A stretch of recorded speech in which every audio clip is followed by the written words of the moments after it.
अस्सलामुअलैकुम दोस्तों, मैं हूं राव कमर रिजवाना और आप देख रहे हैं मेरा यूट्यूब चैनल। आज की कहानी एक ऐसी लड़की की है जिस पर उसके शौहर ने अपने भाई से मिलने पर भी पाबंदी लगा दी।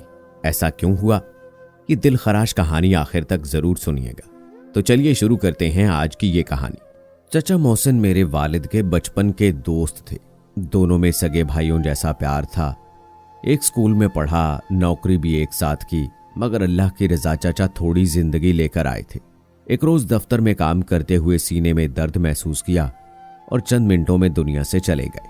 वालिद साहब को अपने प्यारे दोस्त की वफात का बहुत सदमा हुआ। उन तीनों चचा के बच्चे कमसिन थे। उनका बेटा अख्तर हमारे भाई ताहिर के बराबर था। दोनों एक क्लास में पढ़ते थे। वालिद जिस कदर अपने बेटे से प्यार करते थे उतना ही अख्तर को चाहते थे। जिस वक्त चचा का जनाजा उठा, अख्तर बहुत रो रहा था। वो 9 बरस का था। अब्बू ने आगे बढ़कर उसे गले लगाया, तसल्ली दी। बोले, तुम्हारे वालिद दुनिया में नहीं रहे मगर तुम्हारा ताया भी जिंदा है। जब तक जिंदगी है तुम्हें बाप की कमी महसूस ना होने दूंगा। चचा मोहसिन की बीवी खाला शाइस्ता अम्मी की कजन की बेटी थी। दोनों में बहनों जैसा प्यार था। उनका कोई भाई, चचा और ताया न था जो उस बेवा का पुरसाने हाल होता। उनका तो घर भी जाती न था। शौहर के मरते ही बेचारी खाला शाइस्ता पर गोया कयामत टूट पड़ी। वालिद साहब तकरीबन रोज जाते, सौदा सलफ पहुंचाते। शाइस्ता बीबी और उनके बच्चों की खबरगिरी करते थे। वालदा भी हफ्ते में 2 बार चली जाती थी। अम्मी जान को उनकी ज्यादा फिक्र रहती थी। एक रोज अब्बू से बोली, अगर तुम बुरा ना मानो तो शाइस्ता को अपने निकाह में ले लो। हमारे घर का ऊपर वाला हिस्सा खाली है। उन लोगों के बच्चों के सर पर हाथ रखने वाला कोई नहीं है। मालिक मकान ने घर से निकाल दिया तो ये कहां जाएंगे। अम्मी की तजवीज सुनकर वालिद हक्का बक्का रह गए। बेशक वो अपने मरहूम दोस्त से मोहब्बत करते थे। उनके बच्चों की दाद रसी भी करना चाहते थे, लेकिन किसी लालच के बगैर। वो खौफे खुदा की वजह से बेवा और उसके बच्चों की मदद कर रहे थे। हैरान हूं तुम दुनिया की वाहिद औरत हो जो अपने शौहर को दूसरी शादी के लिए उकसा रही हो, जबकि मैंने दूसरी शादी का तसव्वुर भी नहीं किया और न करना चाहूंगा। तुम ठीक कहते हो, लेकिन मजबूरी है। मैं कह रही हूं, देखो डॉक्टर इरम ने मेरे टेस्ट करवाए हैं, कैंसर तशखीस हुआ है। मैंने सोचा 1-2 रोज में आपको बता दूंगी, और अभी कल तो डॉक्टर इरम ने बताया है। डॉक्टर इरम दरअसल अम्मी की खालाजाद थी और लंदन से कैंसर स्पेशलिस्ट होकर आई थी। वालिद साहब उनके पास गए और तस्दीक चाही। साइमा सही कहती हैं, बाजी का ऑपरेशन होगा। अल्लाह से उम्मीद अच्छी रखनी चाहिए कि वो ऑपरेशन के बाद सेहतयाब हो जाएंगी। वालिद साहब इस खबर से अजहद परेशान थे। अब उनके लिए सबसे बड़ा मरहला ये था कि हमें सदमा ना हो। जाहिर है अगर अब्बू दूसरी शादी करते तो हम लोग का डिस्टर्ब होना लाजमी था। वो दूसरी शादी किसी सूरत नहीं करना चाहते थे। अम्मी ने उनको शाइस्ता से निकाह पर मजबूर ना किया। शायद उन्होंने अपनी उस बेवा कजन से बात की होगी, क्योंकि इद्दत पूरी हो चुकी थी और मकान के लिए जो मोहलत ली थी वो भी पूरी हो गई थी। वालदा अपनी कजन को उनके बच्चों समेत घर ले आईं और मकान का ऊपर वाला हिस्सा उन्हें रहने को दे दिया। अल्लाह ताला ने अम्मी की किस्मत में शफा न लिखी थी। 1 माह बाद ऑपरेशन हुआ तो सेहतयाब होने की बजाय तबीयत बिगड़ती चली गई और 3 माह बाद वो हमें दागे मुफारकत दे गई। हमारे लिए ये गम किसी सानहे से कम न था। आखिरी वक्त में अम्मी ने शाइस्ता से कौल लिया था कि मेरे मरने के बाद तुम इस घर को संभालना, मेरे बच्चों को माँ की कमी महसूस ना होने देना और अपने दिल को मेरे शौहर से निकाह पर राजी कर लेना, वरना ये दुनिया तुम्हें जीने ना देगी। तुम यहाँ बगैर निकाह उम्र भर नहीं रह सकोगी। हम सभी वालदा की वफात पर गम से निढाल थे। सच बात है, मेरी दूर अंदेश माँ अपने होते सौतन को मुंतखब ना कर जाती, तब जाने हमारा क्या हाल होता। खाला शाइस्ता ने बीमारी में जैसे अम्मी की तीमारदारी की, शायद कोई सगी बहन करती। हम तो कम उम्र और नादान थे। उनकी दोनों बेटियां हमसे बड़ी थीं। उन्हीं लोगों ने घर और हमें संभाला। कुदरत के हर काम में मसलहत होती है। यूं वो अब्बू से निकाह पर राजी ना होती, लेकिन अल्लाह ने उन्हें और उनके बच्चों को छत और माली आसरा देना था, जिसके लिए मेरे वालिद से बेहतर कोई शख्स न था। कुछ दिनों बाद जब वालिद साहब ने अपनी मरहूम बीवी का पैगाम शाइस्ता को सुनाया, वो राजी हो चुकी थी। उन्हें भी घर और यतीम बच्चों के लिए सहारा दरकार था। उनके बच्चे हमारे घर पहले से रह रहे थे, वालिद से मानूस हो चुके थे। शाइस्ता खाला का भरपूर प्यार और तवज्जो पाकर अम्मी के सदमे को हमने रफ्ता रफ्ता भुला दिया। वो हमारे जख्मों का मरहम बन गई। जितना प्यार अपने बच्चों से करती थीं उतना ही उन्हें हमसे था। वालिद ने भी उनके औलाद को अपनी औलाद की मानिंद रखा। हमारा घर सुकून का गहवारा था, सुकून का गहवारा ही रहा। मेरी 2 बहनें थीं, अतीका और मायरा। मायरा बाजी हमसे बहुत प्यार करती थी। वो सारा दिन मुझे और ताहिर को साथ रखती कि वो छोटा और हमारा इकलौता भाई था, जबकि बड़ी आपी छोटी अम्मी के साथ काम में मशगूल होती।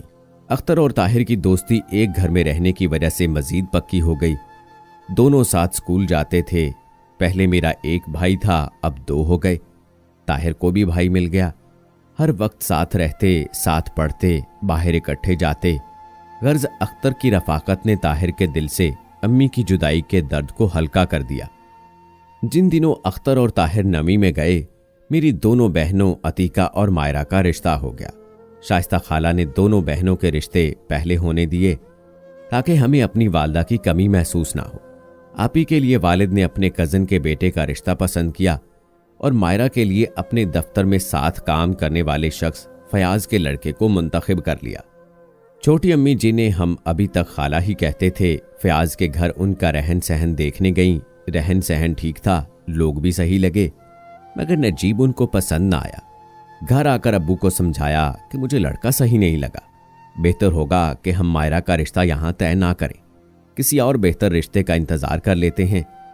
अल्लाह ताला मसब्बबुल असबाब है। दफ्तर के 1-2 कोलीग्स ने भी मेरे बाप को इशारतन मना किया कि नजीब की सोसाइटी ठीक नहीं है, आप रिश्ता अच्छी तरह सोच समझ कर करें। वालिद साहब को मगर फयाज ने कुछ इस तरह शीशे में उतारा कि उन्होंने अपना इरादा ना बदला। वो कहते थे कि फयाज ठीक है तो उसका बेटा भी ठीक होगा।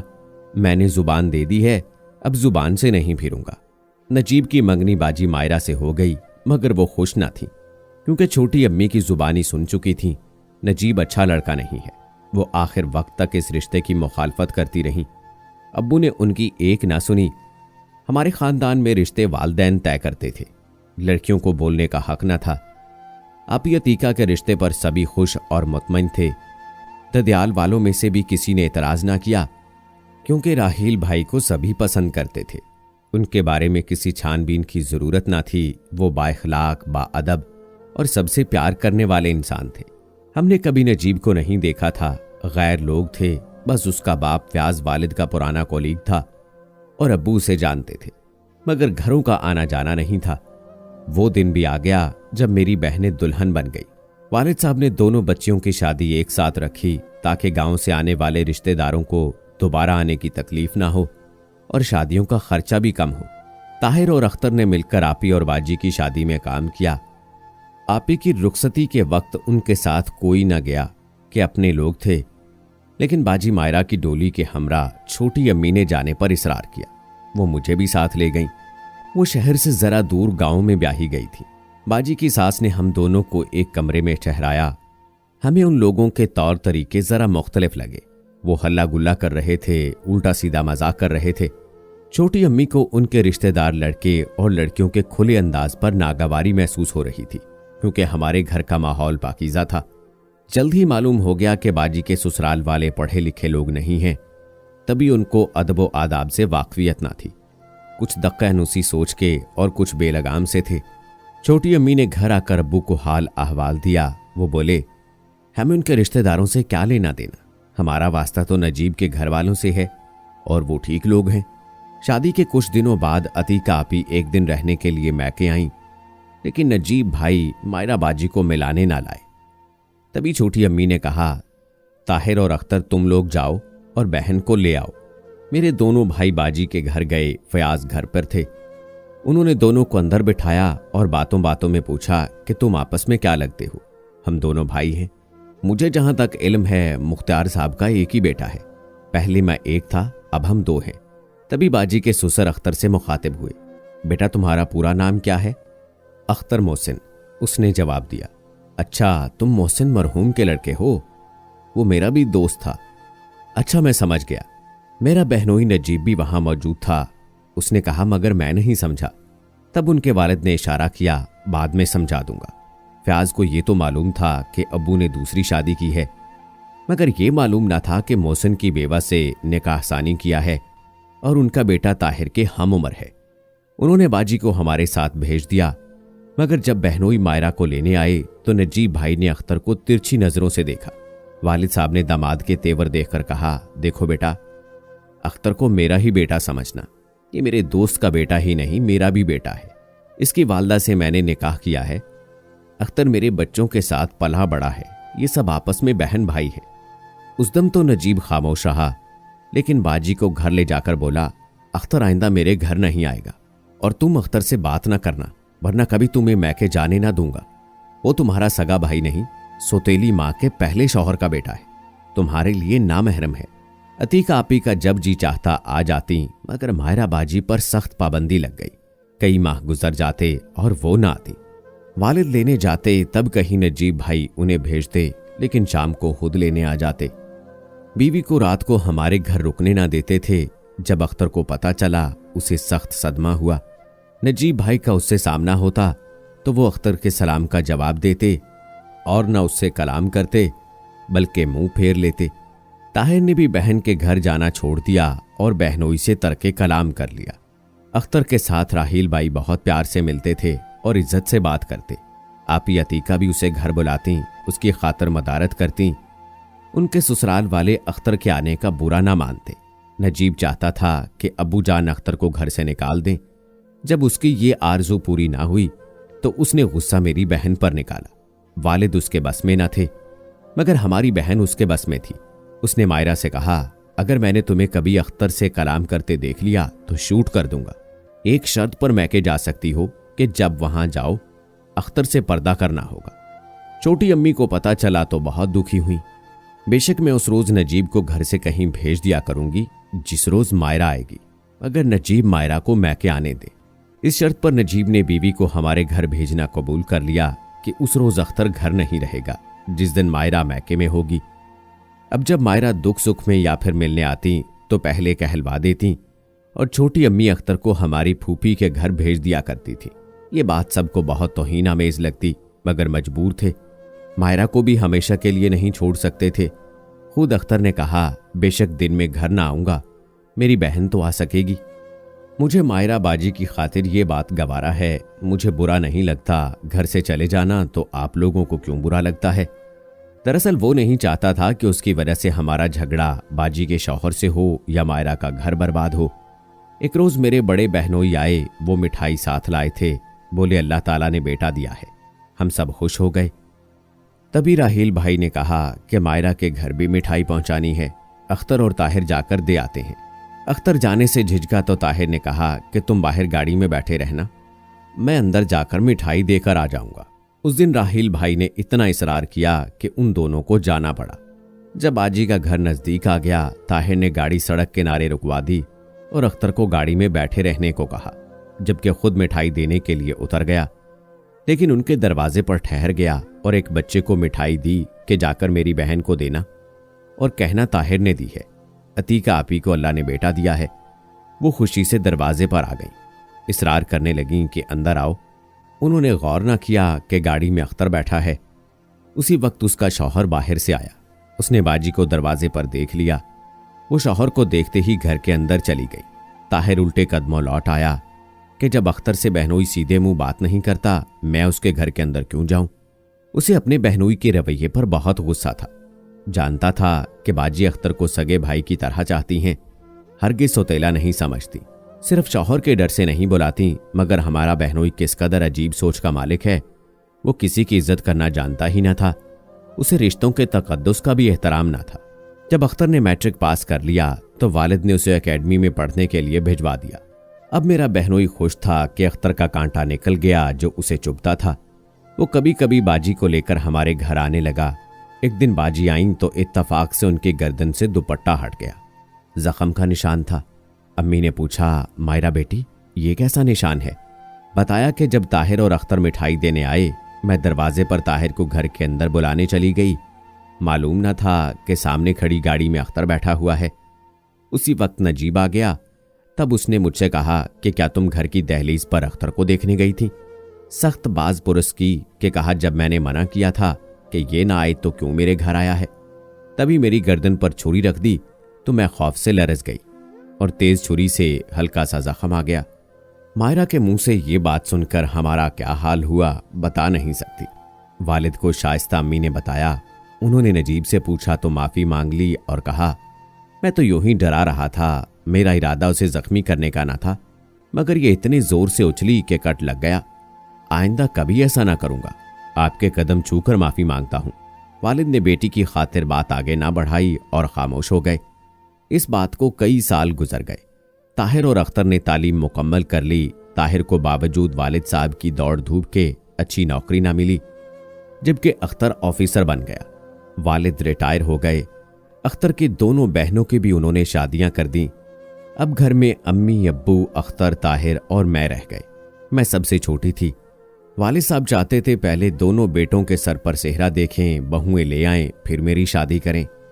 उनकी किस्मत में बेटों की खुशियां देखना न थीं। अचानक एक रोज बुखार आया, फिर तबीयत रोज बरोज खराब होती गई। उनको जिगर का आर्जा लाहक हो गया और जब मर्ज आखिरी स्टेज पर था तब पता चला। अख्तर ने काफी रुपया खर्च किया, उनका इलाज कराया, वो ठीक ना हुए।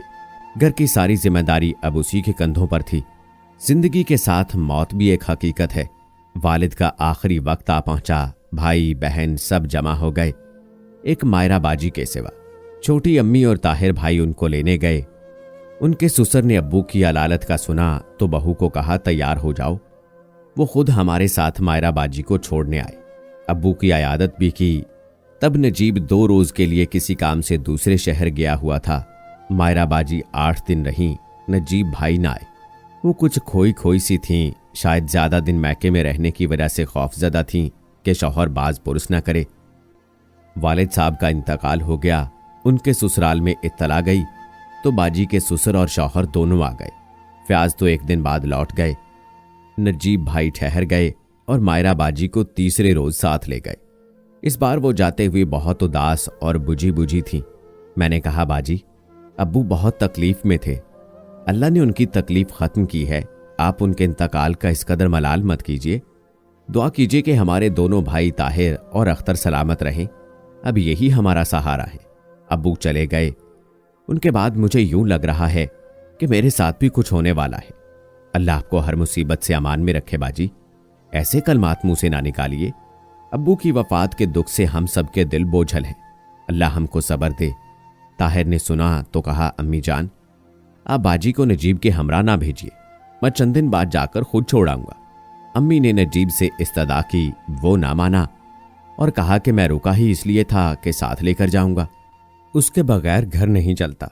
तभी मायरा बाजी छोटी अम्मी के गले लग गईं। बोली, अम्मी मुझे जाने दीजिए, कब तक यहां रहूंगी? मुझसे कोई भूल हुई हो तो माफ कर देना। कैसी बात कर रही हो मेरी बच्ची? किसने जीना है, किसने मरना है? अल्लाह जाने उनके मुंह से ऐसे अल्फाज कैसे निकल गए। वो ये कहकर हमको वक्त से कबल उदास कर गई। वालिद साहब का दुख क्या कम था कि मायरा बाजी की फिक्र लग गई। उन्हें गए एक दिन गुजरा था, लगता था सदियां गुजर गई हैं। मगरिब का वक्त था और जुमे का रोज। नजीब के गांव से एक आदमी आया। वो काफी परेशान लग रहा था। अख्तर भाई उसी वक्त ड्यूटी से लौटे थे। वो ही दरवाजे पर गए। पूछा, आप कौन? बोला, मैं नजीब का भांजा हूं। बताने आया हूं कि मायरा ममानी अब इस दुनिया में नहीं रही। क्या कह रहे हो? अंदर आओ और बैठकर तफसील से बताओ कि क्या हुआ हमारी बहन को। जब वो यहां से गई ठीक थीं, रात को भी ठीक थीं। सुबह उनके घर से इत्तला आई कि उन्हें गोली लग गई। इत्तफाक से मामू नजीब अपनी बंदूक साफ कर रहे थे। उनके ध्यान में न रहा कि एक गोली अभी उसमें बाकी है। बस अचानक चल गई बंदूक और गोली मायरा ममानी को जा लगी। ताहिर भाई भागे हुए तायाबू के घर गए और अतीका बाजी को खबर की। उसी वक्त राहील भाई आ गए। वो भी घबराए हुए घर पहुंचे और खानदान के चंद बुजुर्गों को इत्तला कराई। सब उसी वक्त नजीब के गांव रवाना हो गए। वहां जाकर पता चला कि पोस्टमार्टम के लिए अस्पताल ले गए हैं मेरी प्यारी बहन को। आह, मेरी बापर्दा बहन जिसने कभी दहलीज से बाहर कदम न रखा था, आज उसका पोस्टमार्टम हुआ। नजीब ने बयान दिया कि गोली इत्तफाकिया चली। अभी अल्लाह को मालूम उसने जानकर चलाई कि इत्तफाकिया लगी। उसकी शहादत और ऐनी गवाह भी उसके अपने थे। उन्होंने भी यही बयान दिया। हत्ता कि उनकी बच्ची ने भी पुलिस के पूछने पर यही बात दोहराई कि अबू बंदूक साफ कर रहे थे। अम्मी की पुश्त थी, वो गुलदान साफ कर रही थी और मैं कुछ दूर बिस्तर पर लेटी थी। हमने सब्र का घूंट पी लिया। और क्या करते। नजीब ने वैसे ही दौलत के जोर पर बिलाखिर छूट जाना था। ताहिर ने शर्त रखी, इस सूरत में राजीनामा होगा कि मायरा की दोनों बच्चियां हमें दे दी जाएं, क्योंकि हमें नजीब पर भरोसा नहीं है। ये पागल इंसान ना जाने किस वक्त क्या कर गुजरे।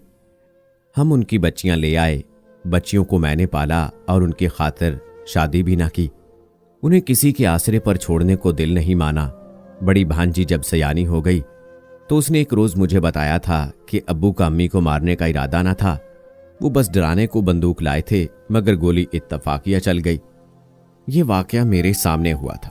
अब्बू ये पूछ रहे थे कि तुम इतने दिन मैके में रहीं, जरूर अख्तर से बात की होगी, जबकि मैंने मना किया था कि उससे बात मत करना और पर्दा करना। मालूम नहीं अम्मी ने क्या जवाब दिया था।